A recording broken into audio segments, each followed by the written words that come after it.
Crude oil is measured in barrels like this one. Each one holds 42 gallons, and at the going rate, this whole thing costs $75. It's easy to imagine how much oil fits in 1, 2, or even 10 barrels. What happens when you're trying to understand how much fits in 1,000, or even 1,000,000?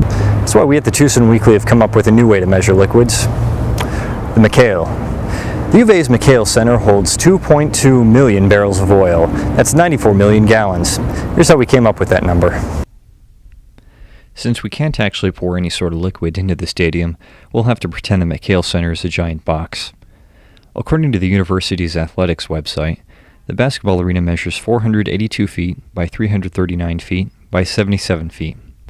If we multiply these numbers, we know the volume is about 12.5 million cubic feet. To convert that to gallons, we simply multiply our volume by 7.84. That's about how many gallons there are in a cubic foot.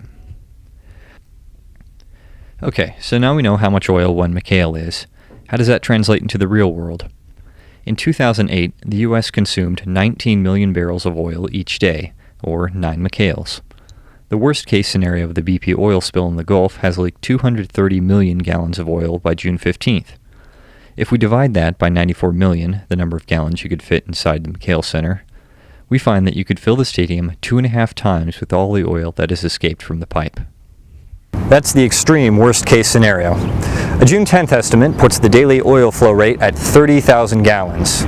Going back to the beginning, that would make 64 million gallons already spilled into the Gulf of Mexico. Had the UVA's McHale Center been filling up that entire time, it would be completely full in only 3 weeks. Now, you might be thinking, 1 McHale, that doesn't sound like too much oil, but if you had spread the entire amount spilled into the Gulf so far in the Tucson area, it would cover the entire southeastern corner.